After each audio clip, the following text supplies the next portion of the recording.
The old woman's hand was a fragile, papery thing, the skin so thin it seemed to map the delicate bones beneath. It trembled as it rested on Zara's, yet the grip held a surprising, wiry strength. In the center of her palm, cool and heavy, sat a ring. It was a simple band of jade, so dark it was almost black, polished to a liquid sheen by what must have been a century of wear. The air in the opulent, sterile bedroom was thick with the scent of lilies and antiseptic, a combination that churned Zara's stomach. "He is not a good man," Mrs. Kim whispered, her voice a rustle of dry leaves. Her gaze, however, was sharp, cutting through the haze of her illness to pin Zara in place. "I know what he is, what his father made him." Zara's throat was tight. She wanted to pull her hand back to let the impossible weight of the ring fall away, but she could not. She was just the help, a cleaner, hired for a few weeks to work in this palatial prison of a house, a ghost polishing silver for other ghosts. She had no place in this family's drama. "But I have seen him with you," the old woman continued, a faint, sad smile touching her lips. "When he looks at you, I see the son I remember. The boy who was afraid of thunderstorms and who rescued a stray cat from the gardens, before the world stained him." A tear escaped the corner of Mrs. Kim's eye and traced a slow, glistening path through the fine wrinkles on her temple. "I am leaving him soon," she said, her voice dropping even lower, laced with a finality that made the hairs on Zara's arms stand up. "And his father's world will try to swallow what is left of his soul. It will chew him up and spit out a monster." She pushed the jade ring deeper into Zara's palm, her fingers closing over Zara's with that surprising strength. "I cannot make him a good man," she repeated, the words a sacred, desperate vow. "But you make him want to be one. That is a power I no longer have. It is a power his father's money cannot buy." Her dark, pleading eyes held Zara's. "Keep him safe when I'm gone." The request was absurd, a plea from a dying queen to a passing servant. Zara looked down at the dark jade, a circle of impossible responsibility, and felt the entire terrifying weight of Julian Kim's world settle onto her shoulders. 3 weeks earlier, that world had not even existed for her. Zara Adebayo's universe was composed of charcoal dust on her fingers, the acrid smell of burnt coffee at the diner where she worked nights, and the ever-present low-grade hum of anxiety that came with student loans the size of a mortgage. She was a design student at a city college, fueled by caffeine and a stubborn, defiant dream of one day seeing her name on a label that did not belong to a fast-fashion conglomerate. Her life was a carefully balanced equation of exhaustion and ambition. Mornings were for classes, afternoons for sketching in her cramped apartment, and nights were for slinging hash and refilling ketchup bottles. It was a grind, a relentless cycle that left little room for anything but survival. So when the email from the high-end domestic staffing agency came through, offering an obscene hourly rate for a temporary cleaning position, she had jumped at it. The job description was vague. Discreet housekeeping services at a private residence. The location was remote, an estate an hour outside the city, but the pay could cover her rent for 3 months. It was a lifeline she could not afford to ignore. "It sounds creepy," her roommate Chloe had said, peering over Zara's shoulder at the email. "A mysterious mansion in the middle of nowhere? Total horror movie setup. You'll be the first to go, you know." "The principled, hard-working one always is." "I'll take my chances with the ghosts over getting evicted," Zara had replied, her tone dry. "Besides, rich people are just people with better furniture." She had been wrong, so profoundly wrong. The Kim estate was not just a mansion, it was a fortress. A long, winding driveway cut through acres of unnaturally perfect landscaping, leading to a sprawling structure of dark stone and smoked glass that seemed to absorb the very light from the sky. It was beautiful in the way a panther was beautiful, all sleek lines, latent power, and a silent, predatory threat. Inside, the house was a museum of minimalist wealth. Everything was gray, black, or white. The air was still and cold, and her footsteps echoed in the cavernous halls like a desecration. She had been working there for a week, a silent, invisible presence dusting art that was worth more than she would ever earn, and polishing floors so glossy she could see her own tired reflection staring back. She never saw the family, only the head housekeeper, a stern woman who spoke in clipped, hushed tones and emphasized the word discreet in every other sentence. Zara was fine with that. She put in her headphones, turned her music up, and scrubbed, polished, and wiped her way toward financial solvency. Then she met him. Julian Kim did not walk into a room. He conquered it. He moved with a liquid grace that was at odds with his sheer size, his shoulders broad beneath a tailored suit that probably cost more than her tuition. His face was a collection of sharp, aristocratic lines, a strong jaw, a straight nose, and eyes so dark they seemed to pull all the light in the room into them. A thin, silvery scar cut through his left eyebrow, a tiny flaw in the otherwise unnerving perfection. A hint of violence that his polished exterior could not quite conceal. He had found her in the library, a 2-story cathedral of books she suspected no one ever read. She was on a ladder, stretching to dust the highest shelf, humming along to the song in her earbuds, lost in the rhythm of the work. She had not heard him enter. She only knew he was there when the air changed, growing heavy and charged, like the moment before a lightning strike. She had glanced down. He was standing at the base of the ladder, staring up at her. It was not a casual glance. It was an act of profound, unnerving focus, as if he were trying to memorize the very atoms of her being. His gaze was so intense it felt physical, a pressure against her skin. For a split second, the world seemed to fall silent. The music in her ears faded, the scent of lemon polish vanished. There was only the vast echoing space of the library and the weight of his stare. Julian felt the impact of her like a physical blow. He had just come from a brutal, soul-leeching meeting with his father, a man who spoke of human lives as assets and liabilities on a balance sheet. The chairman's voice was still ringing in his ears, a cold litany of duty, legacy, and bloodshed. The air in the house was suffocating, thick with the unspoken violence that had built his family's empire, the Paektu Syndicate. He was drowning in it, as he had been his whole life. Then he saw her. She was a shock of color and life in his monochrome world. Perched on the ladder, bathed in a sliver of sunlight from the tall window, she was all graceful lines and focused energy. She wore simple black leggings and a faded t-shirt, her hair pulled back in a thick puff that defied gravity. She was humming, a soft, melodic sound that was the first genuine thing he had heard all day. Something inside him, a piece of his soul he thought had long since turned to stone, shifted. It was not just that she was beautiful, though she was, in a way that defied the plastic perfection he was used to. It was the effortless authenticity of her, the unself-conscious joy in her small movements. She was alive in a way no one else in this house was. He watched, frozen, as she stretched, her shirt riding up to reveal a sliver of warm, brown skin. The sight was so simple, so human, it struck him with the force of a revelation.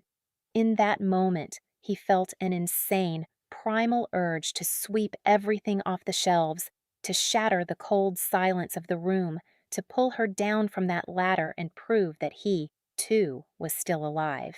She looked down then, her brow furrowed in confusion, and her large, intelligent eyes met his, and for the first time in a decade, Julian Kim felt something other than the crushing weight of his name. He felt a terrifying, exhilarating jolt of pure want. The moment shattered as quickly as it had formed. Zara scrambled down the ladder, her face flushing with a mixture of embarrassment and irritation. She yanked her earbuds out. "Can I help you?" she asked, her voice sharper than she intended. His gaze swept over her, and a ghost of a smile touched his lips. It was not a kind smile. It was predatory. "You are new." It was not a question. "I'm temporary," she corrected, grabbing her dust rag from a rung. She hated the way he was looking at her, like she was an interesting specimen he had just discovered. "My name is Julian Kim," he said, his voice a low, smooth baritone that seemed to vibrate in the air. "I know," she said, turning away to wipe down the ladder. "I work for your family." She deliberately kept her tone flat, professional. She had dealt with entitled rich men before at the diner. The best defense was a wall of absolute indifference. But Julian was not like the frat boys who snapped their fingers for another beer. He did not dismiss her. He took a step closer, and she could feel the heat radiating from him. "What is your name?" he asked. She hesitated. Giving him her name felt like giving him a piece of herself, a key to a door she wanted to keep firmly locked. "It's not relevant," she said, her back still to him. "I'm just the help." A low chuckle rumbled in his chest. "I will find out anyway." The casual certainty in his voice sent a shiver down her spine. It was not a threat, but a simple statement of fact. A man like him, in a house like this, could find out anything he wanted. The thought was deeply unsettling. "That's creepy," she said, finally turning to face him, her chin lifted in defiance. His smile widened slightly, reaching his dark eyes for the first time. It transformed his face, making him look younger and far more dangerous. "Is it?" "Stating your intention to stalk the staff is generally considered creepy, yes," she retorted, her sarcasm a shield. He seemed to find this amusing. "I am not stalking you. I am curious." His eyes held hers again, and that feeling of a physical connection, a tangible pull, returned.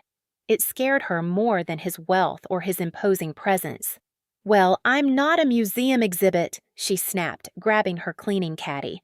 "If you'll excuse me, I have work to do." She pushed past him, her shoulder brushing his arm. The contact was electric, a brief, shocking warmth that shot through her. She flinched and hurried away, not daring to look back, the sound of his soft, knowing chuckle following her down the hall. She did not see him for the rest of the day, but she felt him. She felt his gaze on the back of her neck as she polished the grand staircase. She felt his presence in the sudden, oppressive silence of a room she had just entered. It was her imagination, she told herself. He was just some bored, arrogant heir trying to amuse himself. She was wrong about that, too. Julian had learned her name within the hour. Zara Adebayo, 24 years old, design student, juggling 2 jobs to pay her tuition. He learned this from Min Jun, his loyal second-in-command, a man who could procure a person's entire life story with a few quiet phone calls. "She is clean, boss," Min Jun reported, his face impassive. "No affiliations, no trouble, just a student." "I know," Julian said, staring out the smoked glass window of his office, seeing not the city skyline but her defiant, expressive face. He had felt the jolt when she brushed past him, a spark in the deadened landscape of his senses. He wanted to feel it again. "Is there a problem?" Min Jun asked, his tone carefully neutral.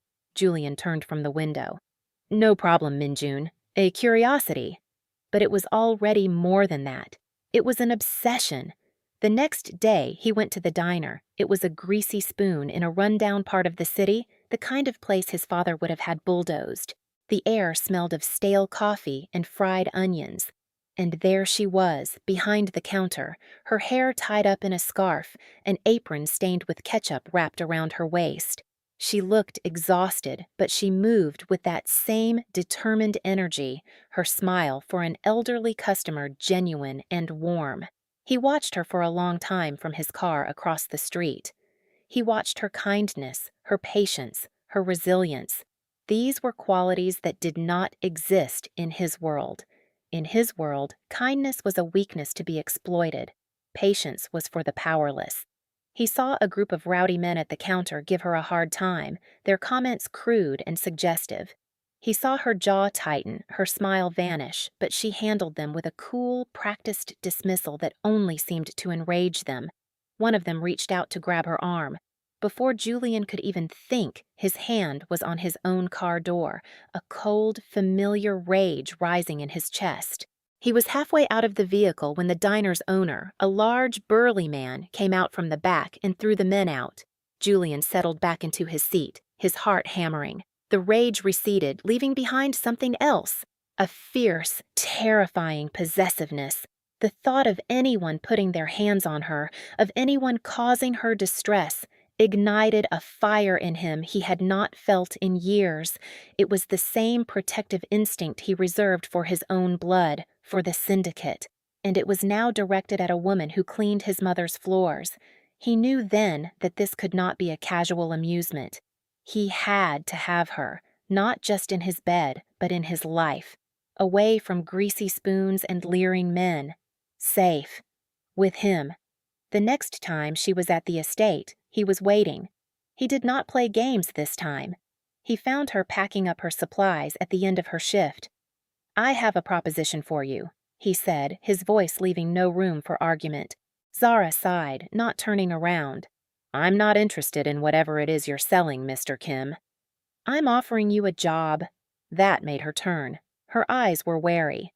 "I have a job. 2, actually. This one pays better," he said simply. "Enough that you could quit the other 2. Enough that you could focus solely on your studies, on your designs." Her suspicion sharpened. "Doing what?" "My mother is ill," he said, the words tasting like ash in his mouth. It was the truth, but he was using it, and he hated himself for it. "She requires assistance, a companion, someone to read to her, to be there." Zara's expression softened almost imperceptibly. He saw the flicker of empathy in her eyes and felt a pang of guilt, followed by a wave of triumph. This was her weakness, her kindness. "There's a full-time nursing staff for that," she said, her guard going back up. "The nurses are for her body.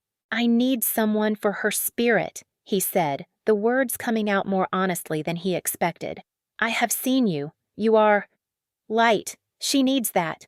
I need that." Zara stared at him, her mind racing. The offer was insane. It was also tempting, unbelievably tempting. The thought of quitting the diner, of having time to actually sleep, to live and breathe her design work. It was a fantasy she indulged in during her most exhausted moments. "Why me?" she asked, her voice quiet. "Because when I see you, I can breathe. Because you are the first thing I have ever wanted that was not chosen for me. Because I am a drowning man and you look like solid ground. Because you are not afraid of me," he said instead. It was a lie. She was afraid of him.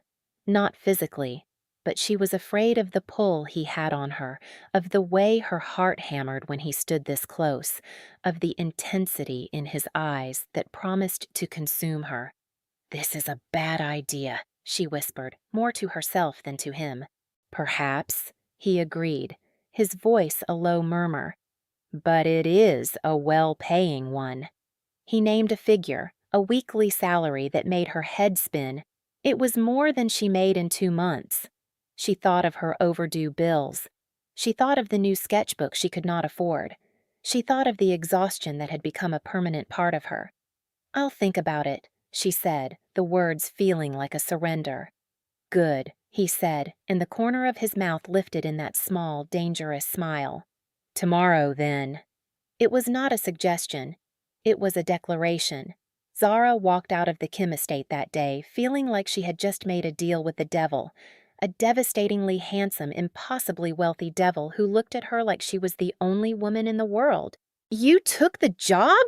Chloe shrieked when Zara told her. "The creepy hot mansion stalker offered you a job as his mother's companion, and you said yes?"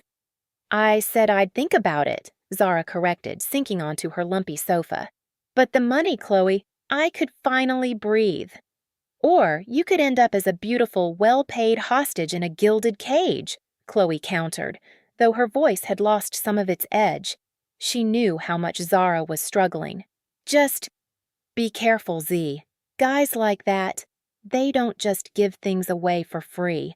They always want something in return." Zara knew. She knew it with a certainty that chilled her to the bone. And the terrifying part was, a small, treacherous part of her was starting to wonder what it would be like to give it to him. The next day, she said yes. Life at the Kim estate changed overnight. She was no longer the invisible cleaner. She was given a uniform, simple, elegant black trousers and a silk blouse, and a new title, Companion to Mrs. Kim. Her duties were simple. She read novels aloud. She described the changing seasons in the garden outside the window. She listened. Mrs. Kim was a woman fated by illness, a fragile echo of what must have been a formidable presence. In her, Zara saw flashes of Julian's intensity, but it was tempered with a deep, weary sadness. They spoke little of Julian or his father, the formidable Chairman Kim, a man whose portrait hung in the main hall, his eyes cold and unforgiving. Instead, they talked of art, of Zara's designs, of the world outside the estate's suffocating walls. But Zara was always aware of Julian. He was a constant, orbiting presence. He would appear in the doorway of his mother's room, his eyes finding Zara's over the top of the book she was reading. He would join them for tea, his long frame folded into a chair, silent and watchful.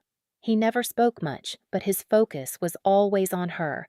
He started to break down her defenses piece by piece. He noticed she drank her coffee black and would have a cup waiting for her when she arrived. He saw her sketching a new design on a napkin, and the next day, a full set of professional-grade pencils and charcoals appeared on the table in her designated break room. Small, thoughtful gestures that were completely at odds with the ruthless predator she had first met. One afternoon, he found her in the garden, staring at a bed of withered roses. "My mother used to love these," he said, his voice quiet beside her. "They need care," Zara murmured, tracing a brown, brittle leaf with her finger. "The soil is poor. They need to be pruned back hard if they're ever going to bloom again." "Pruned back hard," he repeated, his gaze distant. "Sometimes that's the only way." He looked at her then, his expression unreadable. "You know about things that grow." "I grew up with a garden," she said. "My mom could make anything bloom. She said you just have to be willing to get your hands dirty." A silence fell between them, comfortable and charged. He was standing so close she could smell the clean, crisp scent of his shirt and the faint, masculine scent of his skin. It was intoxicating. "Have dinner with me," he said abruptly. Her head snapped up. I work for you." "This would not be work," he said, his voice low and persuasive. "Just dinner. Away from here. Somewhere you can't run from me." He said the last part with a hint of that self-deprecating humor she was starting to see, but his eyes were deadly serious. Her heart did a frantic, chaotic dance in her chest. Every instinct screamed at her to say no, to maintain the professional boundary that was her only protection. "Okay," she heard herself say. He did not take her to a flashy, Michelin-starred restaurant designed to impress. Instead, he drove them to a small, unassuming Italian place tucked away on a quiet side street. The owner greeted Julian by name with a familiarity that spoke of years of patronage. The man she saw that night was not the cold heir of the Kim empire. He was just Julian. He asked her about her dreams, her family, her frustrations with a professor who did not understand her aesthetic. He listened with that same unnerving intensity, but now it felt less like an interrogation and more like a profound form of respect. He made her feel seen. In return, he spoke of his own life, but in vague, shadowed terms. He spoke of the suffocating weight of expectation, of a path chosen for him before he was born. He never mentioned the syndicate, never used the words crime or violence, but she could feel the darkness pressing at the edges of his story. He described his childhood as a series of lessons in control, in detachment, in the art of showing no weakness. "My father believes emotion is a liability," he said, swirling the red wine in his glass. "A flaw in the system." "And what do you believe?" Zara asked softly. He looked up, his dark eyes locking with hers across the candle-lit table. "I believe," he said slowly, "that a life without it is not a life at all." The confession hung in the air between them, raw and vulnerable. In that moment, she saw past the power, the wealth, the danger. She saw a profoundly lonely man trapped in a cage of his own making, a man starved for the very thing she had in abundance. Feeling. When he drove her home that night, he walked her to the door of her shabby apartment building. Under the flickering fluorescent light of the entryway, the spell of the evening began to fade, the harsh reality of their different worlds crashing back in. "Thank you for dinner," she said, her voice barely a whisper. "Zara," he said, his voice rough. He reached out, his fingers gently brushing a stray curl from her cheek. His touch was hesitant, almost reverent. It sent a shockwave through her entire system. "I want—" He stopped, his jaw tightening as if fighting with the words. "I know," she whispered. "I know." And the terrifying part was, she wanted it too. He did not kiss her. He simply held her gaze for a long moment, a silent, desperate conversation passing between them. Then he nodded, a sharp, decisive movement, and turned and walked back to his car, leaving her trembling in the doorway, her cheek still burning from his touch. Their fragile bubble of peace was not meant to last. His world, the one he so carefully shielded her from, was never far away. It came for them on a Tuesday. Julian was in a meeting with the heads of the other Soul families, a tense negotiation over territory that his father had orchestrated. It was a lie. It was an ambush. The first gunshot shattered the illusion of civility. The room erupted into chaos. Julian moved on pure instinct, the cold, brutal training of his entire life taking over. He and Minjun fought their way out, a symphony of violence and desperation. He took a bullet to the shoulder, a searing, white-hot pain that he barely registered. The only thought in his mind, a frantic, repeating mantra, was Zara. She was at the estate with his mother. She was supposed to be safe. He called her as Minjun sped through the city, ignoring every traffic law. "Julian, what's wrong? You sound—" "Listen to me!" He cut her off, his voice tight with pain and urgency. "Lock the doors to my mother's suite. Do not open them for anyone but me. Do you understand? Julian, you're scaring me. What happened?" Her voice was laced with panic.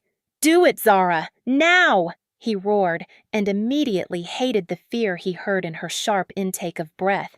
He arrived at the estate to find it on high alert, his personal security team swarming the grounds. He stormed inside, ignoring their questions, ignoring the blood soaking through his shirt. He found Zara barricaded in his mother's room, a heavy bookcase pushed in front of the door, her face pale with terror. When she saw the blood, a small cry escaped her lips. She rushed to him, her hands hovering over his shoulder, afraid to touch him. "You're hurt," she breathed, her eyes wide with shock. "It's nothing," he grunted, but the lie was pathetic. The room was starting to spin. In that moment, the wall between his two worlds crumbled into dust. She saw it all. The blood, the cold fury in his eyes, the casual way Minjun was already on the phone, his voice low and deadly as he gave orders to clean up the mess. There was no hiding it anymore. There was no going back. That night, after a syndicate doctor had stitched him up and pumped him full of antibiotics and painkillers, he knew he had to tell her. He owed her the truth. He owed her a choice. He found her in the library, the place they had first met. She was standing by the window, wrapped in a blanket, staring out at the dark, manicured grounds. She looked small and lost. "Zara," he said softly from the doorway. She turned, her face etched with a pain that mirrored his own. "Who are you, Julian?" she asked, her voice trembling. "What are you?" He walked slowly into the room, the pull in his shoulder a dull, throbbing reminder of the violence that defined him. He stopped a few feet from her. "My family," he began, the words feeling like stones in his throat. "We are not in the import/export business. Not really. That is a front. A way to clean the money we make from other things. Things that are not legal. Things that are violent." He watched her face as the truth settled in. He saw the dawning horror, the sickening comprehension. He did not spare her the details. He told her about the Pectu Syndicate, about his father, the chairman, about the legacy of power and fear he was born to inherit. He told her that the scar on his eyebrow was from his first real fight when he was 16. He told her that the blood on his shirt was from an ambush by a rival family. He laid the ugliness of his life at her feet, a grotesque offering. "I am the heir to all of it," he finished, his voice raw. "This is my world. This is what I am." Tears streamed silently down her face. She wrapped the blanket tighter around herself, as if it could protect her from his words. "The people you hurt, they have families. They have lives." "I know," he said, his own voice breaking. "I know." "All this," she gestured around the opulent room, "it's built on pain, on fear." "Yes." There was no other answer. She looked at him, her eyes filled with a shattering mixture of love and revulsion. "I can't," she whispered. "I can't be a part of this. It's everything I'm not. It's everything I hate."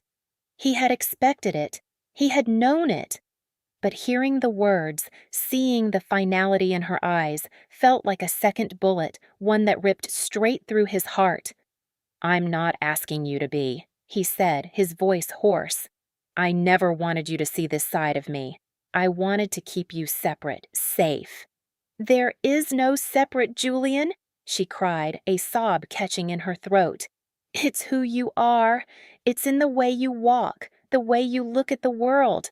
I saw it from the beginning, but I let myself ignore it." He took a step toward her, his hand outstretched, but she flinched back. The small movement was like a knife twisting in his gut. "I am offering you a way out," he said, forcing the words past the lump in his throat. "I will give you enough money to finish your schooling, to start your own business, to go anywhere you want. You never have to see me again. You can forget this ever happened." Her answering laugh was a broken, desolate sound. "Forget? How could I ever forget this? How could I ever forget you?" The admission, torn from her in her anguish, hung between them. He saw the truth in her tear-filled eyes. She had fallen for him, just as he had fallen for her, and it was going to destroy them both. "You have to," he said, his voice turning to ice to conceal his own agony. "It's the only way for you to be safe, for you to be whole." She stared at him for a long, heartbreaking moment, her expression crumbling. Then, with a final choked sob, she turned and fled the room. Julian stood alone in the vast, silent library, the scent of her perfume lingering in the air like a ghost. He had done the right thing, the only thing. He had let her go. It was the most painful, selfless act of his entire life, and he knew, with a certainty that settled deep in his bones, that he would regret it forever. The goodbye was not clean. It was a ragged, tearing thing.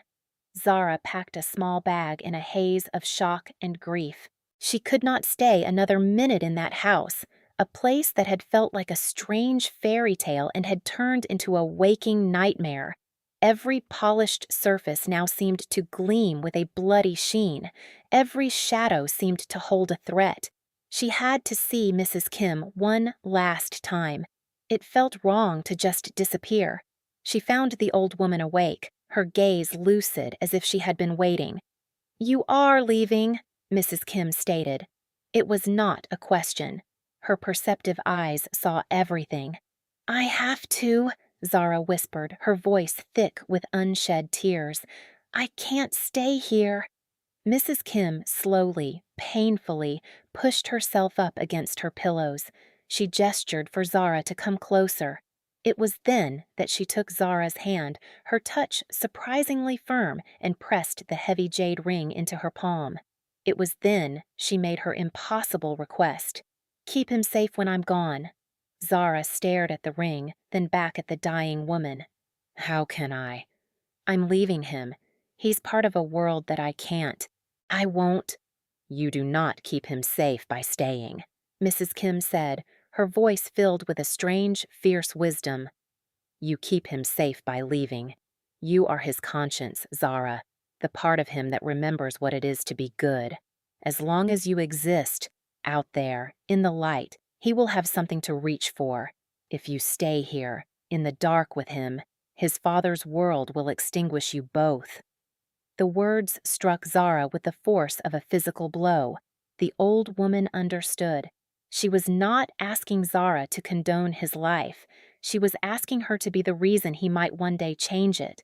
She was giving her not a command, but a purpose. Clutching the ring, Zara fled. She didn't take his money. She couldn't. It felt tainted, like payment for her silence, for her heart. She took a bus back to the city, the dark jade cool against her skin, a secret weight in her pocket. The weeks that followed were a gray, featureless misery. Zara moved through her life like a ghost. She went back to the diner, the smell of grease now making her nauseous. She went to her classes, but the charcoal felt heavy and dead in her hands. Her dreams of design, once so vibrant, now seemed pointless and hollow. Chloe tried to help, bringing her takeout and forcing her to watch bad movies. But the grief was a physical presence, a heavy cloak she could not shrug off. She had walked away from the most profound connection she had ever felt, and the hole it left in her life was vast and aching. She missed his intensity, his surprising gentleness, the way he looked at her as if she were a miracle. She missed the man, not the monster. But she knew, with a terrible certainty, that they were inseparable. She wore the jade ring on a chain around her neck, hidden under her shirt. It was a constant, cool pressure against her sternum, a reminder of a dying woman's hope and a dangerous man's soul. For Julian, Zara's absence was a void. The estate, once just a sterile house, now felt like a tomb.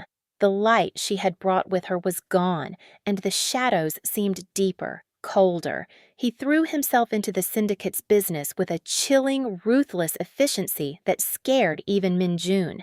He was a machine of cold logic and brutal action, the perfect heir his father had always wanted to forge.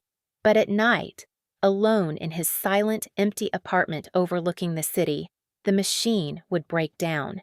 He would stare at the skyline and see her face. He would catch a scent on the breeze and be thrown back to the memory of her perfume. He drank expensive whiskey until the edges of his pain were blurred, but it was always there, a shard of glass in his heart. He was powerful, he was feared, and he was utterly, devastatingly alone. 2 months after Zara left, his mother died. Julian stood by her bedside, holding the same frail hand that had given Zara the ring. Her last breath was a quiet, peaceful sigh. In the crushing silence that followed, Julian felt the last tether to his own humanity snap. His mother, the only source of unconditional love in his life, was gone. And Zara, the only woman who had ever seen the man behind the monster, he had sent away himself. He was exactly what his father had always wanted him to be, a king in a kingdom of ashes. The grief and the emptiness coalesced into a cold, hard resolve. His mother's words, as reported by her nurse, echoed in his mind. You do not keep him safe by staying. You keep him safe by leaving. She had known. She had understood the poison in their world, and she had trusted Zara, a virtual stranger, with her son's soul. He looked at his life, at the empire of fear his father had built, and he saw it for what it was, a disease, a legacy of violence that consumed everything it touched. It had consumed his mother's happiness, and it had cost him Zara. He would not let it consume him too. The confrontation was inevitable. He called a meeting with his father, not in the formal boardroom, but in the chairman's private study, the same room where his father had first explained to a 10-year-old Julian what their family truly did. Chairman Kim was a man carved from granite, his face a mask of iron control. He looked at Julian, at the new, cold hardness in his son's eyes, and he smiled, a thin, cruel slash. The transition is complete, he said, his voice laced with satisfaction. You are ready. I am, Julian said, his voice quiet but resonant with unshakable purpose. I am ready to end this. The chairman's smile faltered. "And what?" "All of it," Julian said, his gaze unwavering. "The smuggling, the extortion, the violence, the entire rotten foundation this house is built on. I am dismantling it, starting today." For the first time in his life, Julian saw a flicker of genuine shock on his father's face, quickly replaced by a furious, dark rage. "You would betray your family? Your name? You would throw away 100 years of power for some weak, sentimental notion?" "It is not a notion," Julian replied, his voice dangerously soft. "It is a debt. I owe it to my mother, and I owe it to someone else." He thought of Zara, of her horrified, tear-streaked face. "I am going to legitimize our businesses, all of them. We have the capital, the infrastructure. We will become a real corporation, not a gang of thugs hiding behind a logo." "This is insanity," his father roared, slamming his fist on the heavy oak desk.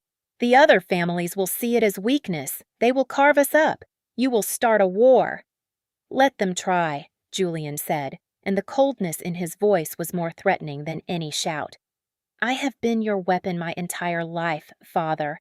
You taught me how to fight in the dark. You have no idea what I can do in the light." It was a declaration of war, not against their rivals, but against his own past, against his father. He walked out of that study, leaving the chairman sputtering in impotent fury, a king suddenly deposed by his own heir. The next 6 months were a brutal, bloody transition. Just as his father predicted, their rivals saw the move toward legitimacy as an opportunity. There were attempts on his life. A car bomb that Minjun's foresight narrowly avoided. A firefight in a parking garage that left 2 of his most loyal men dead. But Julian was relentless. For every attack, he responded not with street violence, but with the cold, legal precision of a corporate raider. He used his vast intelligence network to expose their operations to the authorities. He initiated hostile takeovers of their front companies. He bled them dry in the stock market. He fought their war on his terms in the boardroom and the courtroom, and he was winning. He cut off the rotten limbs of the Kim empire one by one, weathering the storms of retaliation, his focus absolute. Minjun, ever loyal, stood by his side, adapting to the new battlefield with quiet competence. Through it all, the image of Zara was his guiding star. The memory of her was the only warmth in the cold hell of his transformation. He was not just tearing down his father's world, he was trying to build one that she could live in. He was trying to become a man worthy of the hope he had seen in his mother's dying eyes. Zara, meanwhile, had moved. She'd left the city and gone to stay with her own mother in a small, quiet town upstate. She needed the distance, the silence. She worked in a local library, the quiet rustle of pages a balm to her frayed nerves. She started to sketch again, timidly at first, then with a growing urgency. All the pain, the confusion, the love and the loss poured out of her onto the page. Her designs were bolder, more emotional, imbued with a depth they had never had before. She followed the news. She read the business pages, something she had never done before. She saw the headlines about the Kim Group's shocking, aggressive restructuring, about Julian Kim, the mysterious young heir who was waging a corporate war, transforming his family's shadowy conglomerate into a legitimate global powerhouse. The articles spoke of his genius, his ruthlessness, his vision. They called him the redeemed kingpin. She would read these articles, her hand instinctively going to the jade ring under her shirt. He was doing it. He was actually doing it. He was pruning the roses, cutting them back to the root, no matter how much it hurt. The hope that she had thought was dead began to stir, a tiny, fragile green shoot in the barren landscape of her heart. One evening, nearly a year after she had left, a package arrived for her. It was a simple, flat box with no return address. Her hands trembled as she opened it. Inside, nestled on a bed of black velvet, was a single perfect white rose and a plane ticket. First class, open-ended. Beneath it was a note written in his sharp, familiar handwriting. "I am not a good man. Not yet. But I am trying. The garden is ready for new blooms, if you are still willing to get your hands dirty." "I hope you are." Julian. Tears streamed down her face, but for the first time in a year, they were not tears of grief. They were tears of a wild, terrifying, overwhelming hope. She wore the jade ring on her finger when she stepped off the plane. He was not waiting for her at the airport. Instead, a quiet, respectful driver was there, holding a sign with her name. He did not take her to the cold stone estate or a glittering penthouse. He drove her to a new building downtown, a sleek, modern structure of glass and steel with the name Adebayo Designs etched discreetly by the entrance. Her breath caught in her throat. The driver led her inside, into a stunning, light-filled studio. There were work tables and bolts of fabric, sewing machines and dress forms. And on the far wall, framed and beautifully mounted, were her sketches. The ones she had done over the last year, the ones filled with all her pain and hope. She had posted them online to a small portfolio site under a pseudonym. He had found them. He had believed in them. And then she saw him. He was standing by the large window overlooking the city, his back to her. He was dressed simply, in dark trousers and a gray cashmere sweater. He looked leaner, harder. When he turned, she saw the changes in his face. The cold, predatory edge was gone. In its place were new lines of exhaustion, of grief, but also of a profound, quiet strength. The scar on his eyebrow seemed less like a mark of violence and more like a reminder of a battle won. "You came back?" he said, his voice rough with emotion. "You built my dream," she whispered, her eyes sweeping around the incredible studio. "I tore down my nightmare," he countered, taking a hesitant step toward her. I hoped we could build this one together." She closed the distance between them, her heart a wild drum against her ribs. She stopped just before him, looking up into his dark, intense eyes. She saw a universe of regret, of longing, of a desperate, hard-won love. "Your mother," Zara said, her voice trembling as she held up her hand, showing him the dark jade ring on her finger. "She asked me to keep you safe." A tremor went through him as he looked at the ring, then back at her face. A single tear escaped his eye, the first she had ever seen him shed. He reached out, his hand shaking slightly, and cupped her cheek. His touch was no longer hesitant. It was sure. It was home. "You did," he breathed, "every single day." And then he kissed her. It was not a gentle kiss. It was a collision of a year of loneliness and longing, of battles fought and won, of two worlds crashing together to create a new one. It was desperate and deep, a raw expression of everything they could not say.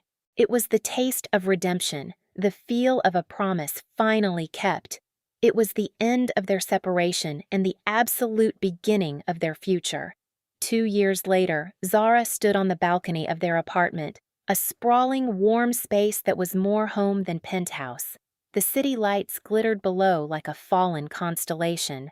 Behind her, in their living room, Julian was on the floor, patiently helping their daughter, a little girl with his dark eyes and her radiant smile, build a wobbly tower of blocks.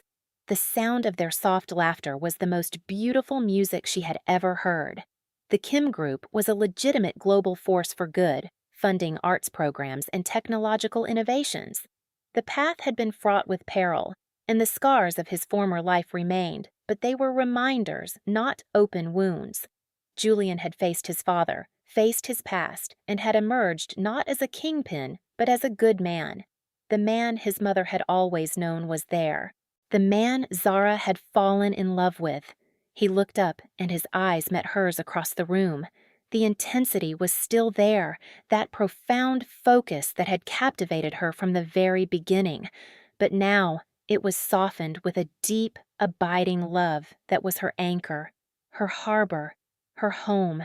He smiled, a genuine, easy smile that reached his eyes and made her heart sing. She smiled back, her hand resting on her stomach, where their second child was growing. The jade ring on her other hand felt warm against her skin. It was not a burden anymore. It was a circle, a symbol of a promise kept. a testament to a love that had been strong enough to tear down an empire and build a new world from the ashes. It was a love that had proven that even in the deepest darkness, a single point of light could show the way home. This story teaches us that true strength is not found in dominance or power, but in the courage to change for the better. It suggests that love's true purpose is not to accept darkness, but to inspire a journey into the light, proving that redemption is possible for anyone willing to fight for it. We really hope you enjoyed this educational piece of content and hope that you could understand the moral lessons behind it. If this story moved you, please show your support by liking this video, subscribing to our channel for more emotional narratives, and sharing it with someone who believes in the power of second chances. What did you think of Mrs. Kim's decision to give Zara the ring? Was it a burden or a blessing? Let us know your thoughts in the comments below. For our next story, would you rather see A. The backstory of Minjun, the loyal second-in-command, and the sacrifices he made for Julian? B. The story of Chloe, Zara's best friend, as she finds an unexpected love of her own? Vote in the comments.